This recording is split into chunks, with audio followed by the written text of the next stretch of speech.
In the dimly lit embrace of an old, creaky library, where the scent of aged books hung in the air like memories, imagine yourself wandering through dusty aisles of forgotten knowledge. The flickering light from a lone bulb casts eerie shadows on tattered book covers, each one a portal to a world long past. As you meander through the labyrinth of forgotten stories, a realization dawns. An ancient wisdom whispers through the cracked spines and worn pages. It tells a tale as old as time, one that transcends the shabby confines of the library and extends into the very fabric of your existence. Our thoughts and emotions shape our reality. You see, what we think, what we feel, and what we imagine becomes the lens through which we perceive the world around us. Our thoughts and emotions shape our reality. Consider for a moment the idea that the universe is not merely an external force acting upon us, but rather a reflection of our consciousness and beliefs. This perspective flips the narrative from a passive experience of life to an active participation in its creation. It suggests that the world we see is, in many ways, a mirror of our internal state. Our perceptions and beliefs, subtle yet potent, play a pivotal role in crafting the reality we inhabit. The lens through which we view the world becomes the palette with which we paint our experiences. If we harbor negativity, the world appears bleak and hostile. Conversely, a positive mindset transforms the mundane into the extraordinary. This reminds me of Hermeticism, where you may stumble upon the teachings of Hermes Trismegistus, a legendary figure often associated with alchemy, mysticism, and the Hermetic tradition. Hermes, a mythical sage, is said to have imparted profound knowledge about the nature of reality and the interconnectedness of the spiritual and material realms. One of the key concepts attributed to Hermes Trismegistus is the mirror principle, a notion that aligns with the idea that our external world is a reflection of our internal state. This principle suggests that the universe mirrors back to us the energy, thoughts, and beliefs we project into it. In simpler terms, if we radiate positivity, the world responds in kind. If we emanate negativity, the world reflects that back to us. Imagine a mirror hanging on the wall of your consciousness, reflecting not just your physical appearance, but also the essence of your thoughts and emotions. The mirror principle implies that the experiences and circumstances in your life are not merely random events, but are in fact a reflection of your inner world. What's even more interesting is the realm of cognitive psychology, where the concept of selective attention takes center stage. This cognitive principle is the brain's ability to focus on specific stimuli while filtering out others. It's akin to tuning into a particular radio frequency amidst a cacophony of signals. Understanding and harnessing this power is crucial in shaping our reality. Selective attention is like a mental spotlight that allows us to concentrate on what matters most at any given moment. Think of it as a mental filter that sifts through the constant stream of information bombarding our senses, highlighting certain details while relegating others to the background. This mechanism enables us to navigate our complex world efficiently, honing in on the essential information needed for tasks or decision-making. Moreover, selective attention plays a pivotal role in memory formation. When we concentrate on specific details, our brains are more likely to encode and store that information. This process is evident when recalling events or experiences. The details we paid attention to are more vividly remembered compared to the background noise that faded into obscurity. This aspect of selective attention underlines its significance not only in perceiving the present, but also in shaping our recollections of the past. Consider your daily life. How often do you find yourself on autopilot, reacting to life events without conscious thought? Unconscious living is like navigating through a dense fog where actions and reactions are automatic, dictated by ingrained habits and conditioned responses. To shape our reality consciously, we must transcend this autopilot mode. Non-engagement, the act of navigating through life without actively participating or being present in the moment, is a phenomenon rooted in the habitual nature of human behavior. It finds its origin in the comfort of routine and the human tendency to seek familiarity. The brain, in its quest for efficiency, forms patterns and habits that allow individuals to perform tasks without expending too much cognitive effort. While this mechanism is crucial for survival and efficiency, it also paves the way for non-engagement. In the hustle and bustle of daily life, people often find themselves caught up in the monotony of routine tasks. From waking up and getting ready for work to the daily commute and the familiar faces at the office, each day unfolds in a series of predictable events. This predictability, while providing a sense of security, can inadvertently lead to non-engagement. When every day feels like a rerun of the previous one, individuals may disengage from their surroundings, allowing their minds to wander into autopilot mode. The basis of non-engagement can be traced back to the human mind's natural inclination to conserve energy. When faced with repetitive and mundane tasks, the brain seeks ways to streamline its functioning. As a result, it relies on established habits and automated responses, freeing up mental resources for more demanding challenges. This automatic mode, however, comes at the cost of genuine engagement with the present moment. Consider the routine act of commuting. For many, the daily journey to and from work becomes a mundane task, undertaken with little conscious thought. The mind may drift into a realm of daydreams or preoccupation with future concerns, leaving the actual experience of the commute unattended. In such instances, non-engagement becomes a default state, a coping mechanism that allows individuals to navigate through the familiar without expending unnecessary mental energy. However, what many don't realize is that non-engagement can become extremely powerful when practiced correctly. You see, you can combine non-engagement with the practice of observing our thoughts and feelings without getting entangled in them. Imagine sitting by the riverbank of your mind, watching the flow of thoughts pass by without being swept away. This detachment allows us to choose our responses rather than being at the mercy of knee-jerk reactions. This way of observing without getting caught up in thoughts is at the heart of mindfulness and some Eastern practices. It's like being the calm observer of your own mental river, just letting the thoughts float by. In mindfulness, the focus is on being present and aware without judgment. It's not about stopping thoughts, but rather acknowledging them without getting carried away. This practice helps us gain a deeper understanding of our thoughts and emotions. It's like taking a step back and looking at things from a distance, which can bring a sense of clarity. When we don't engage with every thought that comes our way, we create a space for thoughtful responses rather than reacting impulsively. In certain Eastern traditions, this non-engagement is often linked with the concept of witnessing or being the witness. It's as if you're watching the play of your thoughts and emotions from a neutral standpoint.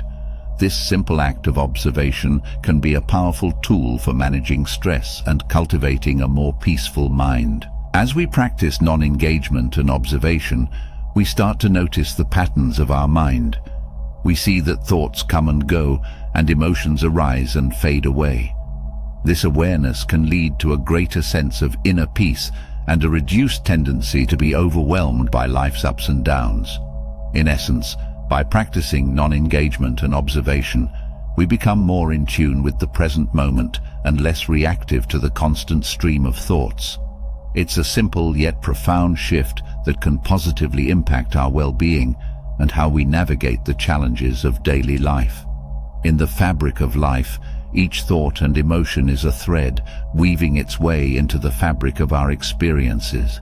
To shape a reality that aligns with our desires, we must be intentional about the threads we introduce. The law of attraction, a principle woven into the fabric of various ancient philosophies, states that like attracts like. The energy we give to our thoughts influences what we manifest in our lives. This idea of like attracting like has roots in ancient teachings that date back centuries. Many ancient cultures, including the Egyptians, Greeks, and Chinese, believed in the power of thoughts and emotions to shape one's reality. They observed the patterns of nature and human behavior, noticing that positive thoughts often led to positive outcomes, while negative thoughts could attract challenges. One of the earliest expressions of the law of attraction can be found in ancient Hindu scriptures. The concept of karma, which means the consequences of one's actions, suggests that the energy we put into the world comes back to us. If we emit positive energy through our thoughts and actions, we are likely to receive positive outcomes. Similarly, ancient Chinese philosophy, particularly Taoism, emphasizes the balance of yin and yang energies. It suggests that harmony in life comes from maintaining a balance between opposing forces. Positive thoughts and actions contribute to this balance, attracting positive experiences. The Greeks, too, had their own take on this principle. The philosopher Heraclitus famously stated, "Character is destiny," implying that our character, shaped by our thoughts and actions, determines the course of our lives. In more recent times, the law of attraction has gained popularity through the teachings of individuals like Neville Goddard, who played a significant role in bringing these ancient principles to a broader audience. Neville Goddard, a 20th century mystic and lecturer, interpreted the law of attraction in a way that resonated with many seekers of personal development. Goddard's teachings emphasized the power of imagination and the concept that our inner world creates our outer reality. He encouraged people to vividly imagine the fulfillment of their desires, as he believed that the subconscious mind would respond to these mental images and influence the events in their lives. Goddard's approach was practical and focused on the idea that each person has the ability to shape their destiny through conscious and deliberate use of their thoughts. One of Neville Goddard's central teachings was the concept of living in the end. He advised individuals to mentally dwell in the state of already having achieved their goals, feeling the emotions and sensations associated with success. According to Goddard, this mental state would attract corresponding circumstances into their lives. The popularity of Neville Goddard's teachings grew over time, especially in the self-help and New Thought movements. His lectures and books, such as The Power of Awareness and Feeling is the Secret, have become influential resources for those seeking to understand and apply the principles of the law of attraction in their lives. From all of this information, we come to understand that ancient ideas spread across cultures and laid the groundwork for what we now call the law of attraction, which was popularized by mystics such as Neville Goddard. But what is commonly not realized by the masses is that within the law of attraction, conscious choice emerges as a powerful tool in the dance of creation. We have the ability to energize positive, empowering thoughts and dismiss negative, disempowering ones. It's not about suppressing emotions or denying the existence of challenges, but rather about choosing where to direct our focus and energy. The power lies in our ability to consciously shape our thought patterns. Picture your mind as a garden. The thoughts you water and nourish are the ones that flourish and bear fruit. If you tend to the seeds of positivity, gratitude and possibility, your mental garden becomes a vibrant tapestry of flourishing experiences. Conversely, if you allow the weeds of doubt, fear and negativity to take root, they will overshadow the potential beauty of your mental landscape. Every moment presents an opportunity to choose. When faced with challenges, do we succumb to the weight of negativity, or do we consciously choose thoughts that empower us to overcome obstacles? This choice, seemingly small in the moment, sets the stage for the unfolding narrative of our lives. Let's consider a simple example: the power of gratitude. Gratitude is a transformative force that redirects our attention from lack to abundance. When we consciously choose to focus on what we are thankful for, we shift our perspective. Suddenly, the lens through which we view life becomes tinted with appreciation, and our reality begins to reflect the richness of our grateful mindset. Conversely, dwelling on what we lack or what's going wrong amplifies those aspects in our reality. The law of attraction, in its simplicity, responds to the energy we emit. If our predominant energy is one of lack or negativity, the universe responds in kind, presenting us with circumstances that reinforce those feelings. To channel our attention effectively, it's essential to be mindful of the stories we tell ourselves. The narratives we construct shape our beliefs, and these beliefs in turn become the blueprint for our reality. If we repeatedly tell ourselves that success is elusive or that happiness is an unattainable goal, these stories become self-fulfilling prophecies. Shaping our reality requires rewriting these narratives. It involves becoming conscious architects of our beliefs, choosing stories that empower and uplift. Instead of focusing on limitations, we can shift our attention to possibilities. Instead of dwelling on past failures, we can channel our energy into learning and growth. The journey of conscious reality creation is not without its challenges. It demands self-awareness, discipline, and a commitment to continuous inner work. It requires us to question the validity of our limiting beliefs and to cultivate a mindset that embraces the infinite potential within us. In this journey, the practice of mindfulness becomes a guiding light. I previously discussed mindfulness in its relation to observation. However, we now come to understand that mindfulness also holds tremendous power when it comes to conscious creation. Mindfulness is the art of being present, of bringing our attention to the current moment without judgment. It's a powerful tool that allows us to observe our thoughts, emotions, and beliefs without being swept away by them. Through mindfulness, we become the silent observers of our inner landscape, gaining the clarity to choose our thoughts consciously. As we navigate the terrain of our thoughts and emotions, it's crucial to acknowledge the role of self-talk. The conversations we have with ourselves, often on autopilot, shape the narrative of our inner world. Positive affirmations, consciously chosen and repeated, become a potent force in redirecting the course of our self-talk. These self-conversations have roots that stretch back through time and across cultures. They echo ancient wisdom that recognized the power of words and thoughts in shaping our reality. The idea that our inner dialogue influences our well-being can be traced to various spiritual traditions. In many ancient philosophies, there is a common thread that emphasizes the importance of mindful speech and thought. For example, in Eastern traditions like Buddhism, practitioners are encouraged to cultivate right speech and right thought as part of the eightfold path to enlightenment. This involves being mindful of the words we use and the thoughts we entertain, understanding their impact on our own minds and the world around us. Similarly, in Western traditions, the concept of self-talk finds resonance in various religious and philosophical teachings. The Bible, for instance, contains passages that highlight the significance of thoughts and words. The proverb, "As a man thinks in his heart, so is he," encapsulates the idea that our internal dialogue shapes our character and actions. The common thread in these teachings is the understanding that our thoughts are not inconsequential. They have the power to influence our emotions, behaviors, and ultimately the course of our lives.